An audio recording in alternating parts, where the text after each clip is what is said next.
जय शिवराय शेतकरी मित्रांनो मित्रांनो महाराष्ट्रातल्या अशा बऱ्याच भागांमध्ये तिथल्या ठराविक भौगोलिक परिस्थितीला सहन करू शकतील अशा शेळ्यांच्या जातींमध्ये काम केलं जातं मित्रांनो। जसं आमच्या खानदेशात म्हणाल तुम्ही तर खानदेशात सुरती झालं, संगमनेरी झालं किंवा उस्मानाबादी झालं, त्यासोबत सगळ्यात जास्त प्रमाणात काठवडी या शेळीचं पालन केलं जातं। सोबतच संपूर्ण महाराष्ट्रामध्ये ज्या ज्या भागामध्ये जी ब्रीड तिथली लोकल ब्रीड जी फेमस आहे त्या ब्रीडमध्ये त्या तिथले लोकल शेतकरी किंवा लोकल शेळीपालक हे काम करत असतात। सोबतच ज्यावेळेस ज्या शेळीपालनामध्ये ज्या कोणाला उतरायचं असेल किंवा जो कोणी नवीन शेळीपालनाची सुरुवात करतो तर सगळ्यात अगोदर प्रिपेअर केलं जातं त्याला गावरानी शेळी। तर मित्रांनो तुम्ही जर गावरानी म्हणजे देशी शेळींमध्ये जर काम करत असाल किंवा काठेवाडी, सुरती, संगमनेरी अशा ब्रीडमध्ये जर तुम्ही कोकण कन्या या शेळींमध्ये जर तुम्ही काम करत असाल तर तुमच्यासाठी खूप छान असा व्हिडिओ मी घेऊन आलेलो आहे मित्रांनो, की क्रॉस ब्रीड केल्याने आपल्या जिकडच्या भागातल्या ज्या शेळींना म्हणजे लोकल प्रजातीच्या शेळींना जर तुम्ही उत्तम दर्जाच्या, उत्तम प्रजातीच्या किंवा उत्तम जातीच्या बोकडाकडून तुम्ही क्रॉस कराल तर त्या क्रॉस केल्याचा फायदा कसा असतो तर हेच तुम्हाला मी ह्या व्हिडिओच्या माध्यमातून सांगायचा प्रयत्न करणार आहे मित्रांनो। तर कृपया तुम्ही व्हिडिओ शेवटपर्यंत बघा। चॅनलवर नवीन असाल तर प्लीज चॅनलला सबस्क्राईब जरूर करा आणि व्हिडिओ आवडला असल्यास त्याला लाईक जरूर करा। तर चला मित्रांनो व्हिडिओला सुरुवात करू। मित्रांनो महाराष्ट्रातले बरेच असे शेतकरी आहेत की आपल्या लोकल भागातल्या शेळ्यांना प्रिपेअर देत असतात, म्हणजे कसं त्यांना प्राधान्य देत असतात। जनरली त्या आपल्या भागात सेट झालेल्या असतात, त्यांच्यावर मेहनत करायची एवढी गरज नसते कारण आपल्या वातावरणात सेट झाल्या कारणाने त्यांच्या ती रोगप्रतिकार शक्ती निर्माण झालेली असते आपल्या वातावरणाशी फायटिंग करायची किंवा त्याला प्रतिरोध करण्याची। तर मित्रांनो तुम्ही गावरानी किंवा देशी शेळींमध्ये काम करत असाल तर तुमच्याकडे एक उत्तम असा पर्याय असू शकतो, तो म्हणजे क्रॉस ब्रीडचा। तुम्ही क्रॉस ब्रीड मध्ये जर कधी तुमच्या शेळींना म्हणजे तुमच्याकडच्या शेळींना उत्तम प्रजातीच्या बोकडाने जर कधी क्रॉस केलं तर त्याच्याकडनं जो येणारा रिझल्ट असेल मित्रांनो तोही खूप चांगला असेल। जसं की आमच्या खानदेशातला विचार करू आपण, म्हणजे खानदेशामध्ये जनरली काठवडी शेळी हिला खूप प्राधान्य दिलं जातं मित्रांनो, कारण ही शेळी दुधासाठी खूप चांगली आहे आणि तिची वजन वाढ कॅपॅसिटी खूप चांगली आहे। पण विषय असा असतो मित्रांनो, जर की त्या सेम प्रजातीच्या शेळीला जर सेम प्रजातीच्या बोकडाकडनं ज्यावेळेस क्रॉस करतो आपण मित्रांनो, जर बोकडाची गुणवत्ता चांगली नसेल ना तर त्या शेळीचं जे पिल्लं असतं, जे येणारं प्रोडक्शन असतं त्या प्रोडक्शन मध्ये ही चांगली वजन वाढ आपल्याला दिसायला मिळत नाही आणि त्याच्याकडनं जो मिळणारा मोबदला असतो आपल्या शेळीपालकांना तो पण एवढा चांगल्या पद्धतीत आपल्याला बघायला मिळत नाही। तर जेणेकरून आपलं कॉन्सन्ट्रेशन कसं असणार आहे की आपण ज्या शेळ्यांचं संगोपन करत असतो तर त्यांच्याकडनं येणारं जर प्रोडक्शन असतं त्याच्याकडनं आपल्याला पैसा भेटला पाहिजे किंवा उत्पन्न चांगल्या दर्जाचं भेटलं पाहिजे। तर ह्या उत्पन्नामध्ये आपण भर कशी पाडू शकतो किंवा ह्या उत्पन्नात आपण आपला हातभार कसा लावू शकतो, तर तो हातभार लावण्यासाठी सगळ्यात चांगला पर्याय असू शकतो तुमच्याकडे तो क्रॉस ब्रीडचा। तुम्ही काठवडी जर शेळींचं संगोपन करत असाल किंवा उस्मानाबादी शेळींचं संगोपन करत असाल तर त्यासाठी तुमच्याकडे उत्तम पर्याय म्हणजे तुम्ही बिटल ह्या बोकड्याने तुमच्या शेळींना क्रॉस करू शकता। असं अजिबात नाही मित्रांनो की तुम्ही उत्तम दर्जाचा बोकड घेतला आणि तो तुमच्या लोकल दर्जाच्या शेळींना क्रॉस केला म्हणजे त्याच्याकडनं येणारं प्रोडक्शन खूप चांगलं असेल, असं अजिबात नाही मित्रांनो।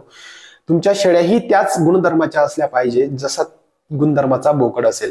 कसं असतं मित्रांनो, बोकडाचे फक्त गुणधर्म त्या बोकडाचे फक्त गुणधर्म ती शेळी गर्भवती अवस्थेमध्ये त्या पिल्लाच्या प्रोडक्शन मध्ये उतरतील, पण जर त्या शेळीला दूधच नसेल किंवा तुमचं संगोपनच व्यवस्थित पद्धतीने नसेल किंवा शेळीचे गुणधर्मच चांगले नसतील तर ते येणारं प्रोडक्शन ही तुमचं बेकार असू शकतं मित्रांनो।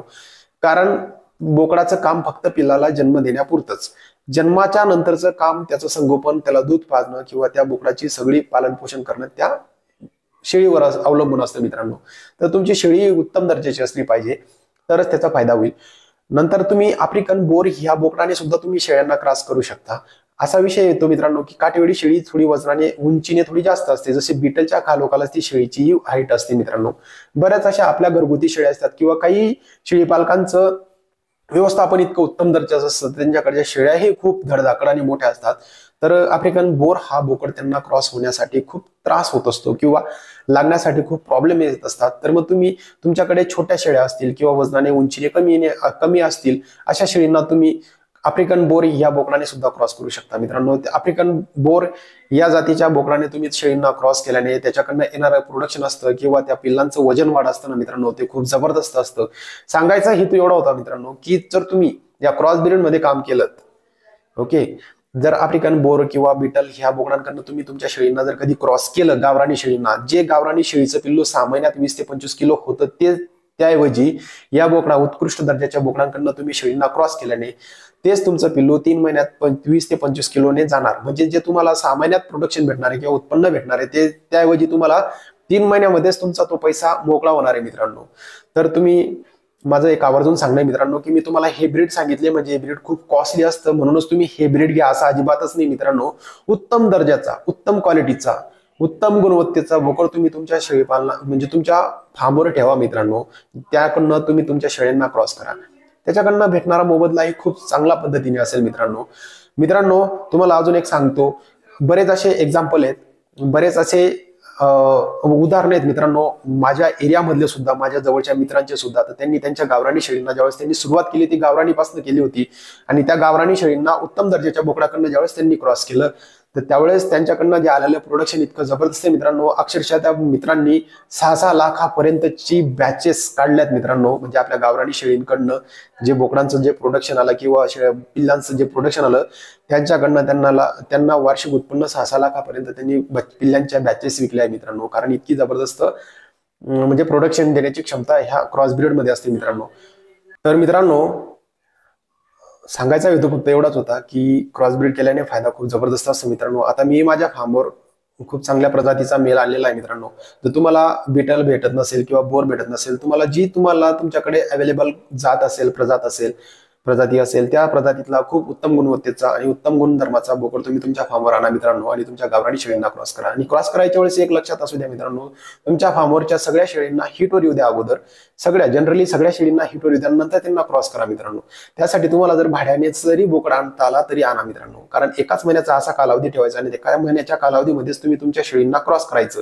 याचं रिझन असं मित्रांनो की आपलं येणारं जे प्रोडक्शन असतं ना, ते आपल्याला एकच दम भेटत असतं, म्हणजे एकाच वेळेस भेटत असतं.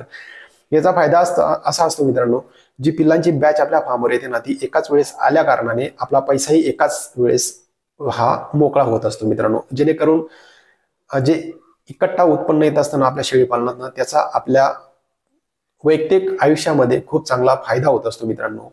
म्हणून सांगतो तुम्हाला, जर शेळीपालन तुम्ही करत असाल त्याच्यामध्ये थोडासा बदल करणं खूप गरजेचं आहे मित्रांनो. जास्त मॉडिफिकेशन करणं हे गरजेचं नाहीये.